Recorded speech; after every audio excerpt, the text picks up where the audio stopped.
Olá, boa noite para você.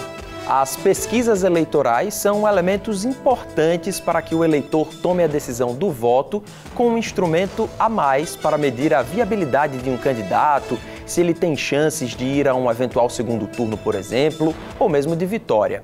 Para os políticos, as pesquisas também são fundamentais para direcionar campanhas, enxergar possibilidades de crescimento e alianças. Mas num cenário de polarização e de desinformação, as pesquisas eleitorais podem ser usadas como instrumento de propaganda e não simplesmente como informação. É sobre uma proposta de acompanhamento mais efetivo de pesquisas eleitorais que a gente fala hoje no TVU Entrevista.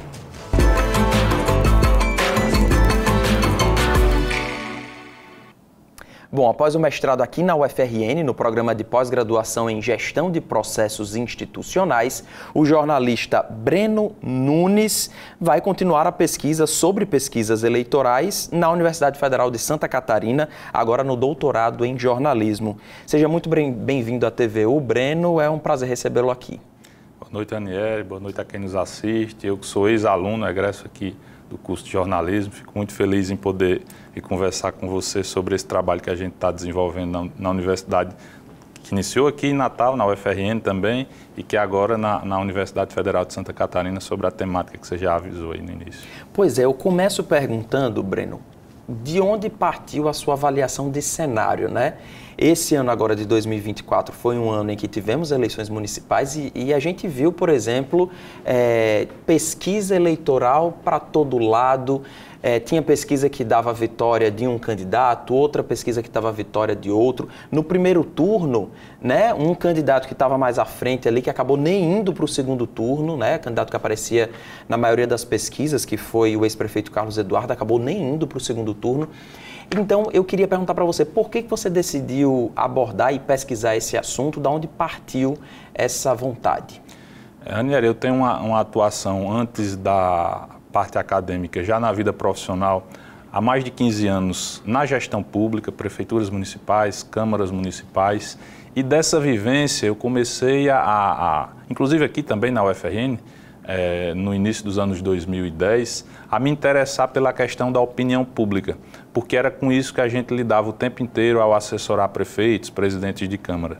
Então, a partir dessa curiosidade inicial, eu comecei a estudar, e aí eu recorri à universidade aqui para aprofundar isso, em termos de qualificação de especialização, mestrado já mais recentemente, e dessa dúvida, dessa curiosidade inicial, nós entendemos já nos primeiros momentos que era necessário tentar mensurar o impacto que as pesquisas, no caso eleitorais, porque era do meu dia a dia de trabalho, elas acabavam tendo na vida do eleitor e, por extensão, do cidadão de um modo geral. Então é daí que eu passei a abordar nos trabalhos acadêmicos a parte da pesquisa aplicada à política e, no particular, da desinformação, que é o que tem de forma mais aguda atingido a sociedade não apenas brasileira, mas no mundo inteiro nos últimos 10 anos, pelo menos.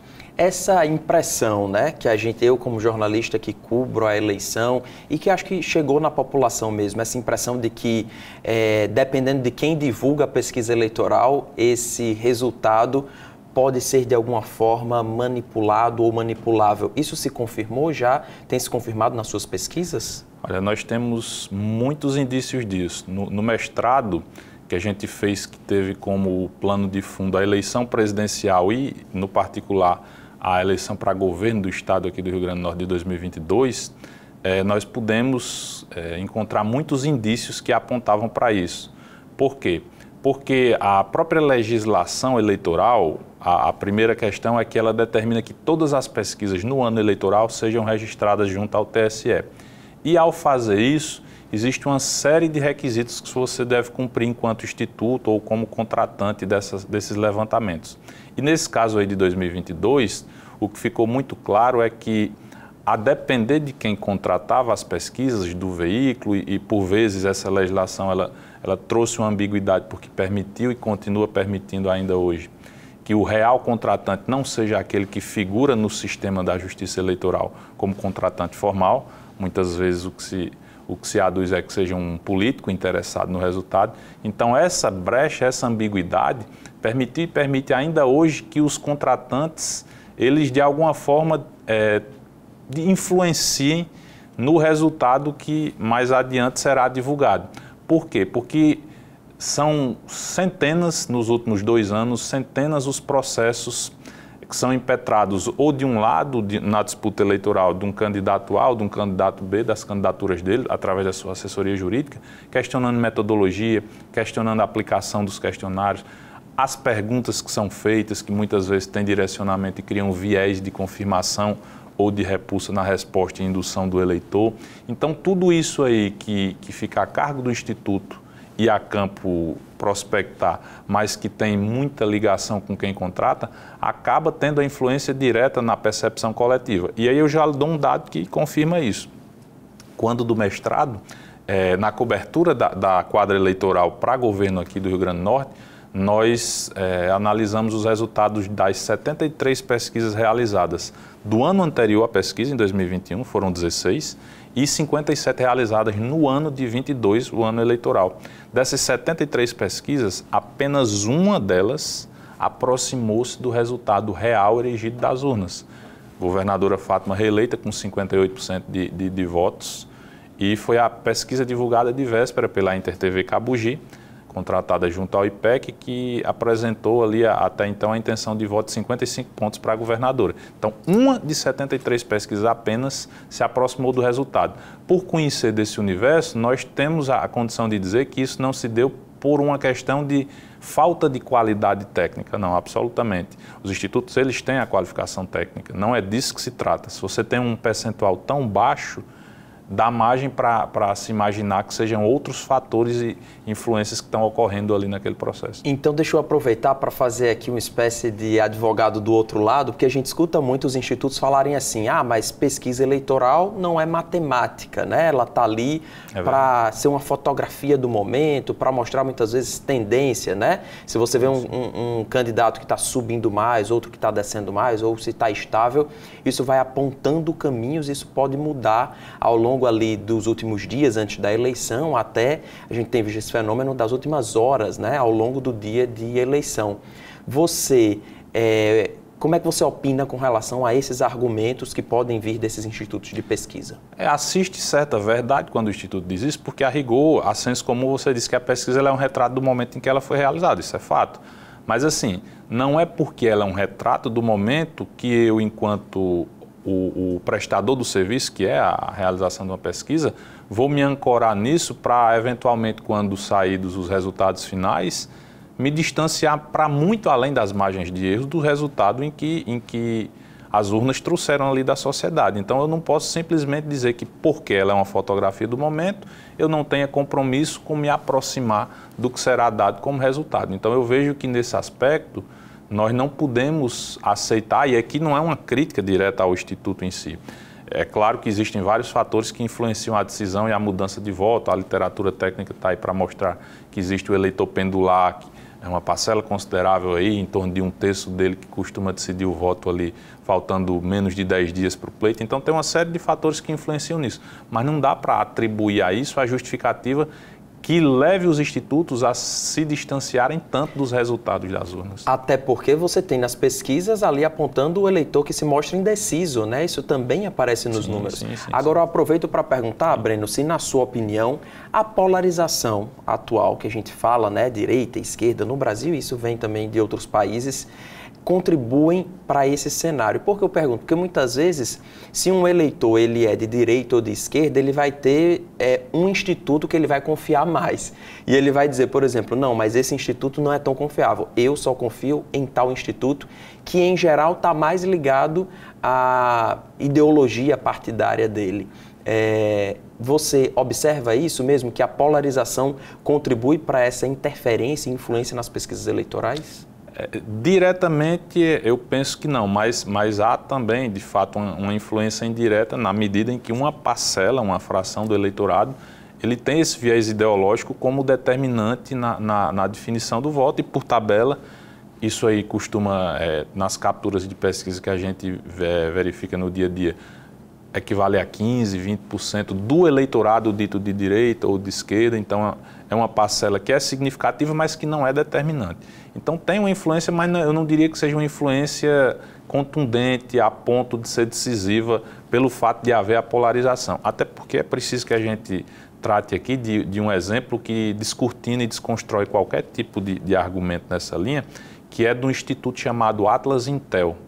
Ele surge como uma startup, ele é brasileiro, ele pertence a um romeno radicado no Brasil, chamado Andrei Roman, que criou esse instituto como startup junto com um cientista de dados da UFC aqui. E o Atlas Intel, ele começou a atuar mais Faz pesquisas online, né? A metodologia deles. Eles têm um modelo que é disruptivo, foge completamente ao que é padrão, ao que é tradicional no universo de pesquisa de opinião pública. E esse Atlas Intel começou a fazer pesquisas no Brasil e no mundo inteiro desde 2019. Eles foram os mais precisos nos Estados Unidos, na quadra eleitoral 2020 e agora com a precisão absurda, desbancando todos os institutos norte-americanos que fazem pesquisa face a face, pesquisa telefônica, que é o mais comum nos Estados Unidos. Eles bancaram tudo. Na Argentina eles acertaram nas eleições de 19, nas eleições de 23. No Chile eles acertaram um referendo, como nem os institutos chilenos foram capazes de acertar. Na eleição da Espanha, do Congresso Espanhol, eles acertaram também.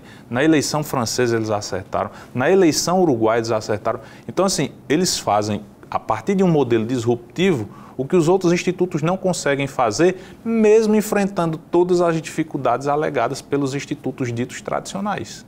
E aí eu pergunto também uma outra visão, que eu acho que não está diretamente no seu objeto de pesquisa, mas historicamente, essa imprecisão e esse grande número de pesquisas eleitorais, ele foi aumentando, essa imprecisão também, esse erro, fora da margem de erro, sim, foi aumentando? Sim, sim. Vamos tratar só do Brasil, que é o que a gente conhece de mais de perto, né?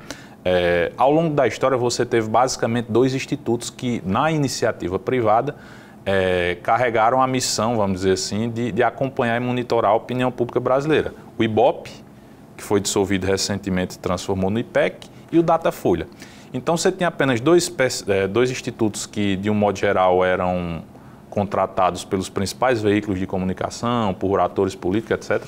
E as pesquisas deles, ao longo dos anos, até 2014 principalmente, costumavam ter uma imprecisão baixa, tanto nas pesquisas de eleição presidencial quanto nas estaduais. Costumavam ter, é claro que sempre tinha um ou outro caso pontual, mas isso era algo pouco comum.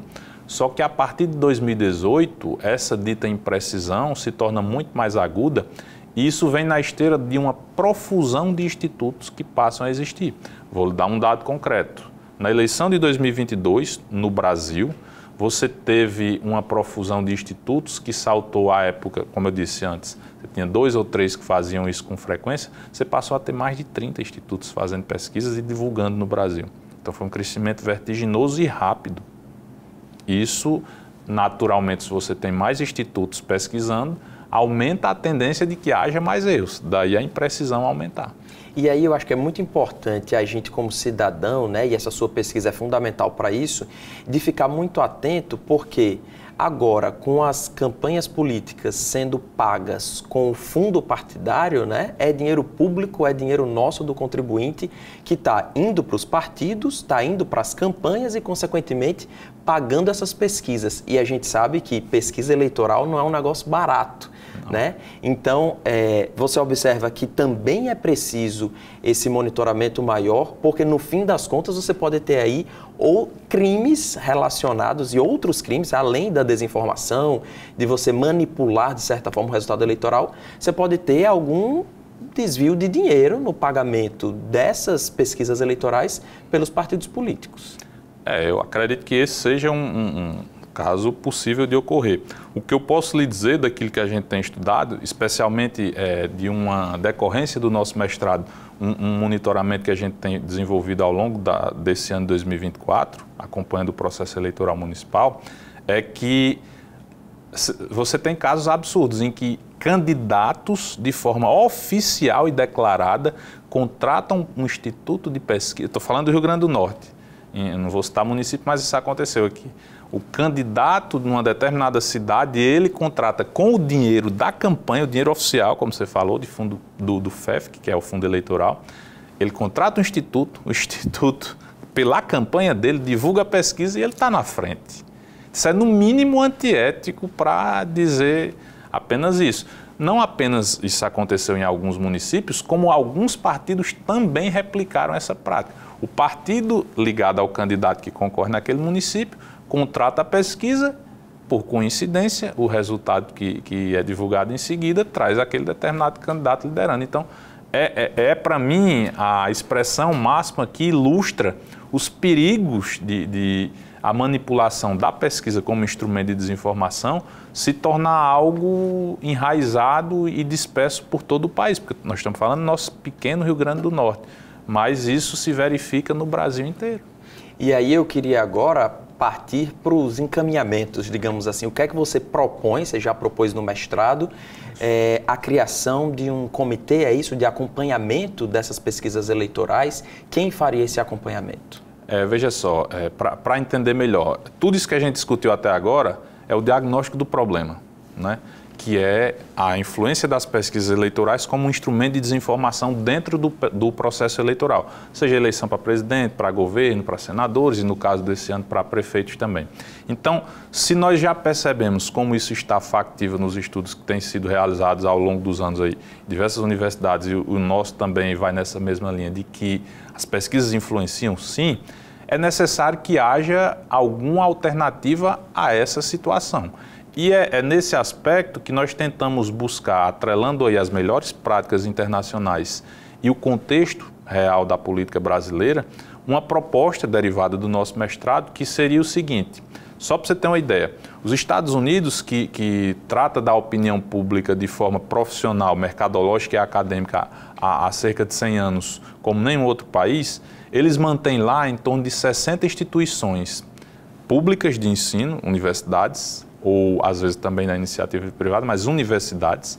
Essas 60 universidades se juntam com veículos da mídia tradicional e dentro dos 50 estados que perfazem lá os Estados Unidos, eles é que cuidam do monitoramento eleitoral via de regra. Então você tem as universidades e a mídia dos lugares tendo a tarefa de fazer a cobertura e o acompanhamento na divulgação de pesquisas. Não são institutos, também há esses casos, mas via de regra está muito relacionado às universidades em parcerias com os veículos tradicionais de mídia lá. Então, transportando isso para a realidade brasileira, nós temos aqui cerca de 145 instituições de ensino superior públicas, entre universidades federais, estaduais e IEFs.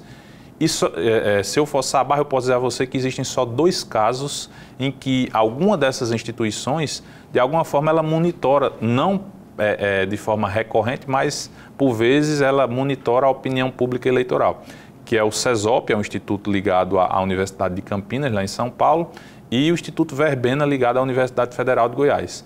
Como isso não é uma regra, a nossa proposta é que, a partir daqui da universidade, nós possamos oferecer um exemplo para diminuir essa influência das pesquisas que hoje está 100% entregue à iniciativa privada, a partir da criação de um organismo que a gente denomina de Coopera, que é um centro de observação da opinião pública. O que é que seria isso? Ele funcionaria como um instituto de pesquisa, ele estaria atrelado aqui, como sugestão, à Comunica, dentro do guarda-chuva de tudo aquilo que a Comunica já oferece, como a própria TV, a rádio, a agência de notícias e tudo mais. Seria mais um braço nesse sentido.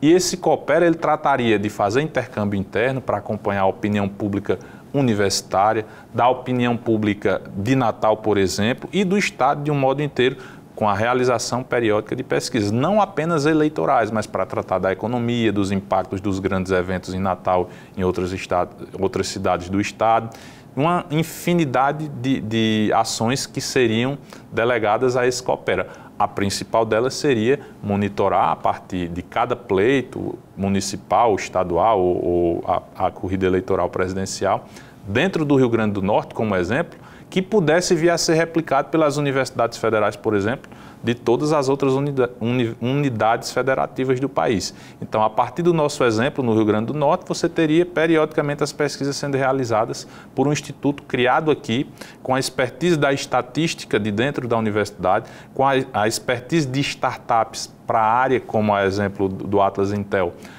se utiliza de um método inovador, a pesquisa aplicada à internet, para a parte de sociologia que a universidade também tem. Então, toda uma musculatura técnica acadêmica que só a universidade pode oferecer como expertise e, ao mesmo tempo, dando a contribuição para a sociedade, porque, em última análise, o ideal é que se fortaleça a nossa democracia a partir dessa mediação, vamos chamar assim, isenta, que seria feita a partir desse organismo da universidade.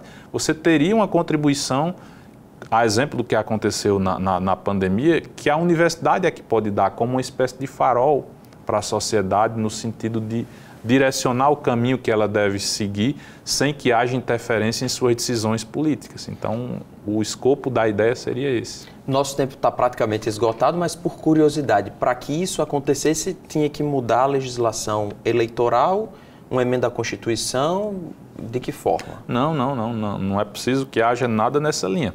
A universidade ela tem a autonomia dela como já constitucional, e a criação de uma unidade autônoma aí, ela seria como qualquer outra unidade que a universidade cria. Um centro, no caso aqui, ela funcionaria como um instituto de pesquisa, mas albergando outras atividades também. E não há essa necessidade de se mudar nada, tanto aqui no Estado, federal, em aspecto algum. Tá ok. Breno Nunes, jornalista e pesquisador, eu desejo sucesso para você agora no doutorado na Universidade Federal de Santa Catarina. Quando concluir a pesquisa, retorne aqui à TV Universitária para trazer os resultados. Esse é um assunto fundamental para que a gente tenha, inclusive, a defesa da nossa democracia, né?